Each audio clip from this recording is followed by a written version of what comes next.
একবার শয়তান মালাউন আমার আল্লাহ রব্বুল আলামিনকে জিজ্ঞেস করে, ও আল্লাহ, আপনার পয়গম্বর, আপনার বন্ধু আইয়ুব আলাইহিস সালামকে আপনি নবী বানিয়েছেন, আল্লাহ ওনাকে আপনি বিশাল সম্পত্তির মালিক বানালেন, ওনার অনেক সন্তান সন্ততি রয়েছে, গৃহপালিত পশু রয়েছে, অনেক জমি জমা রয়েছে, আল্লাহ এত সম্পত্তি মালিক হওয়ার কারণে তার কোনো টেনশন নাই, তার কোনো চিন্তা নাই, সেজন্য আল্লাহ সে তোমার ইবাদত করে, তোমার বন্দেগী করে। আল্লাহ গো, আপনি যদি আইয়ুব নবীর কাছ থেকে তার সম্পত্তিগুলা চিনিয়ে নেন, তার সম্পত্তিগুলা যদি আপনি চিনিয়ে নেন, আপনি যদি তাকে নিঃস্ব করে দেন, দেখবেন ওই নিঃস্ব হওয়ার কারণে আপনার বন্ধু আপনাকে স্মরণ করবে না, আপনার কৃতজ্ঞতা আদায় করবে না, আপনার ইবাদত করবে না। জোরে জোরে কন্যা নাউজুবিল্লাহ। কিন্তু আল্লাহর নবী যারা হয়ে যায়, আল্লাহ পাকের পয়গম্বর যারা, তারা সম্পত্তির মালিক হলো আল্লাহকে বলে না, আবার সবচাইতে নিঃস্ব গরিব হয়ে গেল আমার আল্লাহকে বলে না। এর একটি উদাহরণ হচ্ছে হযরত আইয়ুব আলাইহিস সালাম। শয়তান যখন বলল, ওই শয়তানকে দেখানোর জন্য আমার আল্লাহ আইয়ুব নবীকে এমন পরীক্ষায় ফেলে দিলেন গো, দেখা যায় কিছুদিনের ভিতরে আইয়ুব নবীর যে বাড়িটা ছিল ওই বাড়িটা ভেঙে পড়েছে।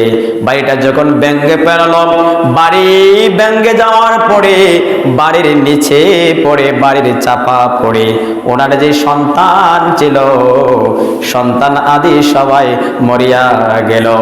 আইয়ুব আলাইহিস সালামের বাড়িটা ভেঙে গেল, বাড়ি ধ্বংস হয়ে গেল।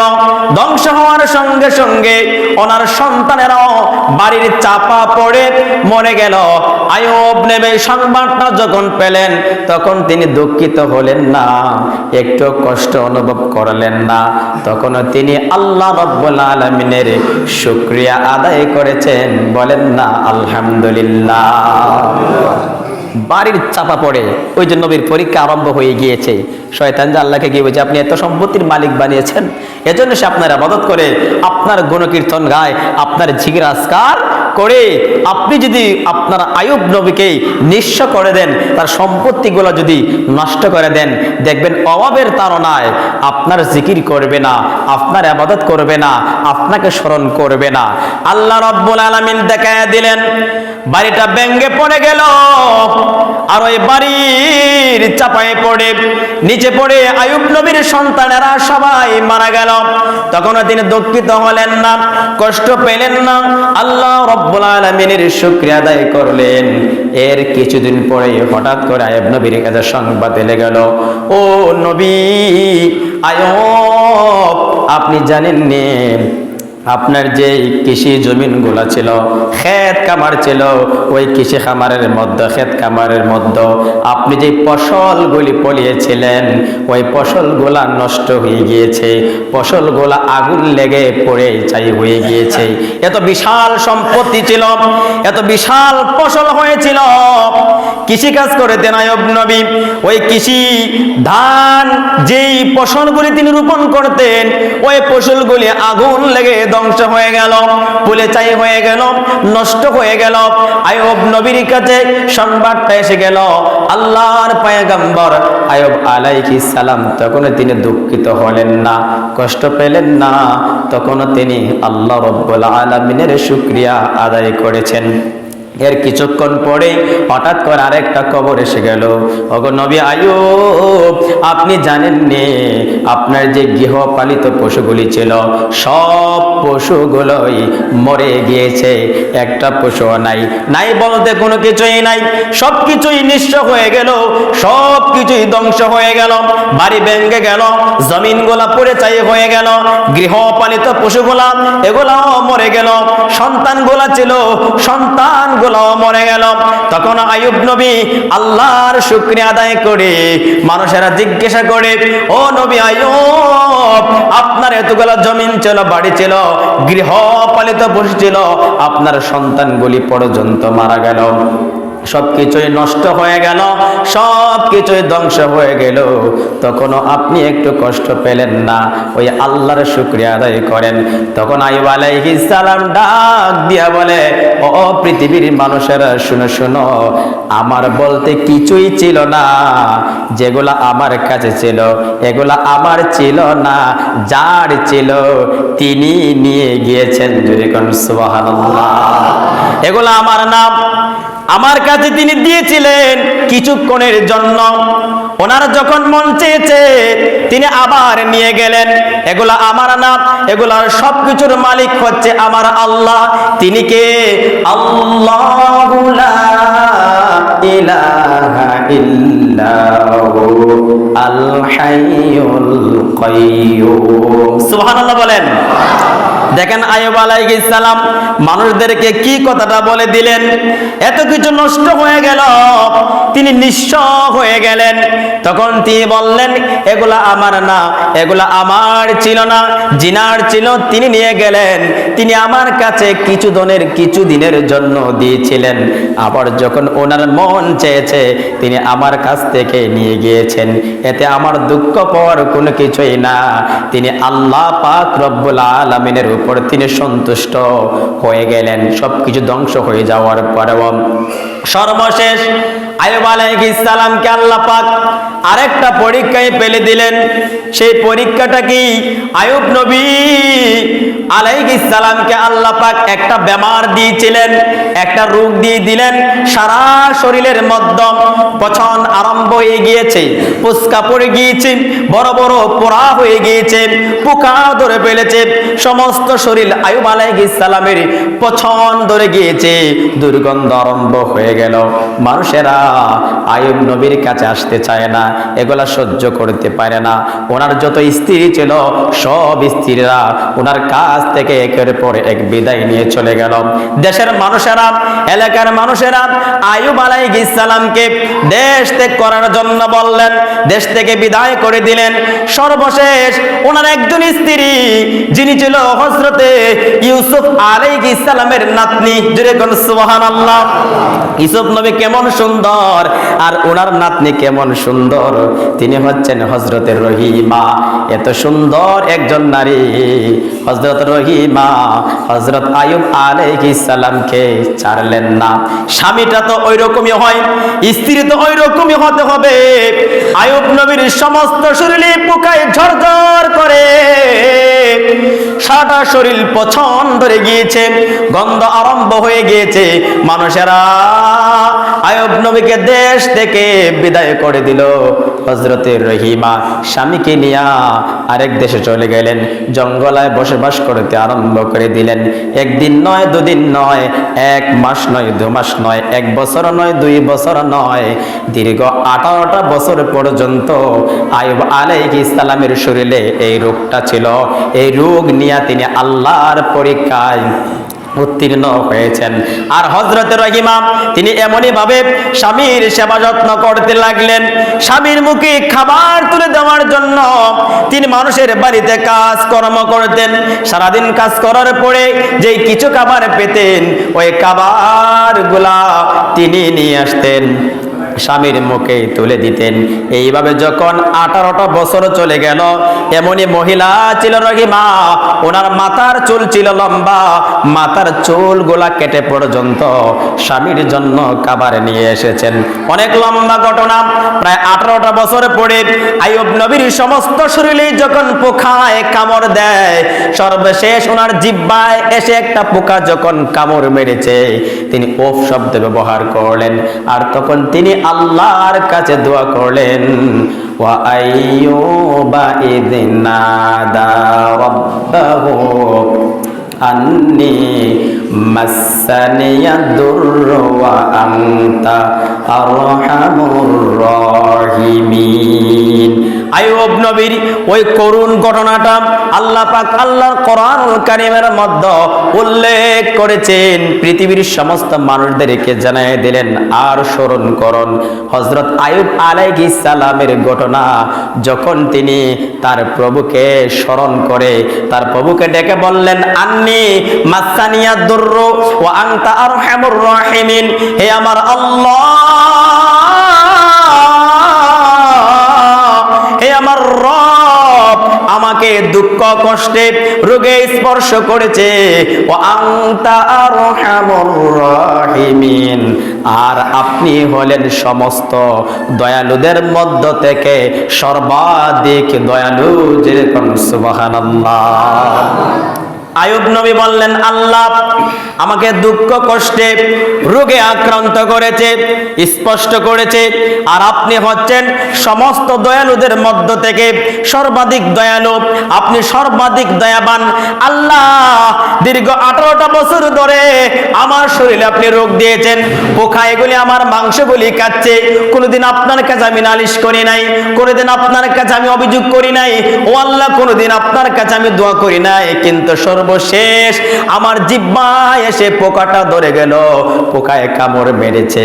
আল্লাহ গো, এই জিহ্বাটা যদি পোকায় কে পেলে, যে জিহ্বা দ্বারা, যেই জবান দ্বারা আপনি আল্লাহর ইবাদত করি, আপনি আল্লাহর জিকির করি, আপনার গুণকীর্তন করি, আল্লাহ এই পোকায় যদি আমার এই জিহ্বাটাকে পেলে, আমি আল্লাহ বলে আর কখন ডাকবো, আল্লাহ বলে কিভাবে ডাকবো?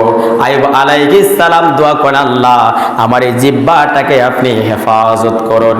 এই যে আইয়ুব আলাইহিস সালাম দীর্ঘ 18টা বছর পরে ধৈর্য ধারণ করলেন, আল্লাহর কাছে দোয়া করলেন, সঙ্গে সঙ্গে আল্লাহ পাক রব্বুল আলামিন আইয়ুব নবীকে জানিয়ে দিলেন, ও বন্ধু আইয়ুব, তুমি আমার পরীক্ষায় পাশ করেছো। তুমি যেই জমিনের মধ্যে দাঁড়িয়ে রয়েছো, তোমার ডান পা দ্বারা জমিনের মধ্যে আঘাত করো। তিনি জমিনের মধ্যে যখন ডান পা দ্বারা আঘাত করলেন, করার সঙ্গে সঙ্গে একটা ঝর্ণা বের হয়ে গেল, পানির কুয়া একটা জমিন থেকে বের হয়ে গেল। আল্লাহ জানিয়ে দিলেন, ও আইয়ুব, ওই পানি দ্বারা তুমি গোসল করো। হযরত আইয়ুব আলাইহিস সালাম তিনি যখন ওই পানিতে নেমে গোসল করলেন, গোসল করার সঙ্গে সঙ্গে ওনার যৌবন বয়সটা আল্লাহ ফিরাইয়া দিলেন। দেখেন, দীর্ঘ 18টা বছর তিনি রোগে ভুগতেছিলেন, সমস্ত শরীর পচে গিয়েছে, পোকায় সারা শরীর জ্বর হয়ে গিয়েছে। সর্বশেষ আল্লাহ পাক উনি যখন পরীক্ষা উত্তীর্ণ হইলেন, আল্লাহ পাকের একটা পরীক্ষা ছিল, দেখি আমার বন্ধুকে তেনাকে একটা সম্পদ দিয়ে দিলাম, আমি আজ সম্পত্তি যখন আবার কেড়ে নিলেন, সম্পত্তি দিয়েছেন, সম্পত্তি আবার নিয়ে গেলেন, দেখি সে আমার কথা স্মরণ করি কিনা। সম্পত্তি নেওয়ার পরে তিনি আল্লাহকে বলেন নাই, রোগ দিয়ে দিলেন, একদিন নয় দুদিন নয়, দীর্ঘ 18টা বছর তিনি রোগে আক্রান্ত ছিলেন, সমস্ত শরীরে পোকায় জর্জর হয়ে গিয়েছিল। তারপরও তিনি একদিন আল্লাহর কাছে অভিযোগ করেন। আজকে আমরা যদি একদিন দুই দিন বিছানায় পড়ে থাকি, অসুস্থ হয়ে যাই, তাহলে আমরা কত হতা হই কিনা? খালি আল্লাহ আমার এই রূপ দিতেছি না, আর কেউ চিনে? আমরা এরকম কথা বলি কিনা? আমরা এরকম কথা বলে দিই, কিন্তু তিনি ধৈর্য ধারণ করেছেন। একজন ধৈর্যশীল নবী ছিলেন হযরত আইয়ুব আলাইহিস সালাম। উনি যখন গোসল করলেন, তিনি ভালো হয়ে গেলেন। তিনি 40 কদম হেঁটে আরেকটু দূর গিয়ে আল্লাহ পাক আবার বললেন, ও আইয়ুব, তুমি আবার জমিনের মধ্যে তোমার পা দ্বারা আঘাত করো। তিনি যখন আবার জমিনের মধ্যে পা দ্বারা আঘাত করলেন, আরেকটা পানির কুয়া বের হয়ে গেল। আল্লাহ পাক জানায় দিলেন, ও বন্ধু আইয়ুব, ওই ঝর্ণা থেকে, ওই কুয়া থেকে তুমি পানি পান করো। যেরকম সুবহানাল্লাহ। তিনি একটা কুয়া থেকে গোসল করেছেন, আবার আরেকটা কুয়ার মধ্যে থেকে পানি পান করেছেন। তো এই ছিল আইয়ুব আলাইহিস সালামের ঘটনা। তো আইয়ুব নবীর ঘটনা থেকে আপনি আমার শিক্ষণীয় বিষয়টা কি, আমি এজন্য এই বয়ানটা আপনাদের সামনে করেছি। আজকে আমরা মুসলমান, বলেন মুসলমান কিনা? আইয়ুব নবীও ছিল, তিনিও ছিলেন মুসলমান, আমরা মুসলমান।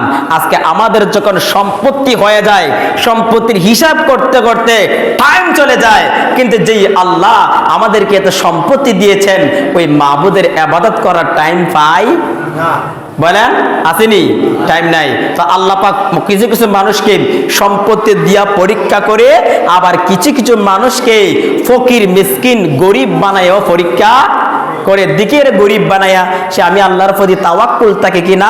ওয়াল্লাহু মাআস সাবিরিন, যারা ধৈর্য ধারণ করে, আল্লাহর প্রতি যারা তাওয়াক্কুল থাকে, আল্লাহ পাক রব্বুল আলামিন তাদের হয়ে যান। কিন্তু আফসোস, আমরা যখন গরিব হালত হয়ে যাই, এই গরিব হালতে আপনি আমার জবান দিয়া এমন কিছু কথা বের হয়, যে কথাগুলোর কারণে কিন্তু অনেক সময় আমাদের ঈমান পর্যন্ত চলে যায় কিনা?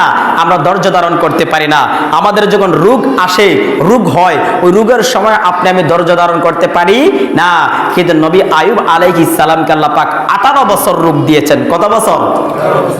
18 বছর।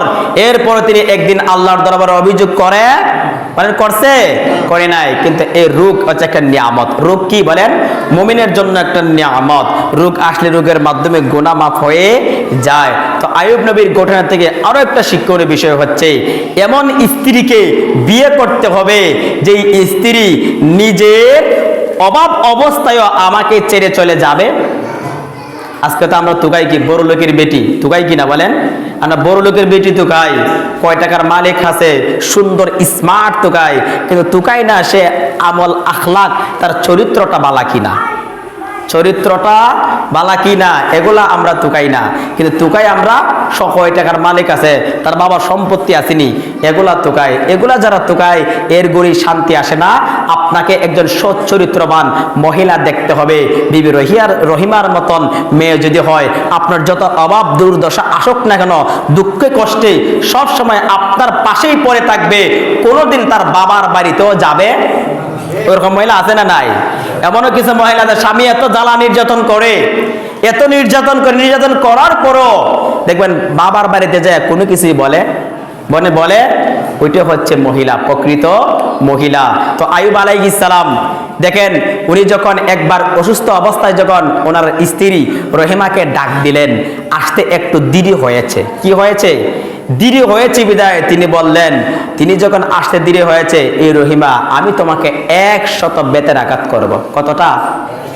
100 বেতের আঘাত করব। কিন্তু ওনার কেন দেরি হয়েছে? ওনার মুখে খাবার দেওয়ার জন্য, আইয়ুব আলাইহিস সালামের মুখে খাবার তুলে দেওয়ার জন্য যে কাজ করেন, কাজ পায় না, কোনো কাজ পাচ্ছে না, এজন্যই দেরি হয়েছে। শেষ পর্যন্ত ওনার মাথার চুল কেটে বিক্রি করে হযরত আইয়ুব আলাইহিস সালামের জন্য খাবার নিয়ে এসেছেন। আর শয়তান এসে লাগাই দিল কি জানেন?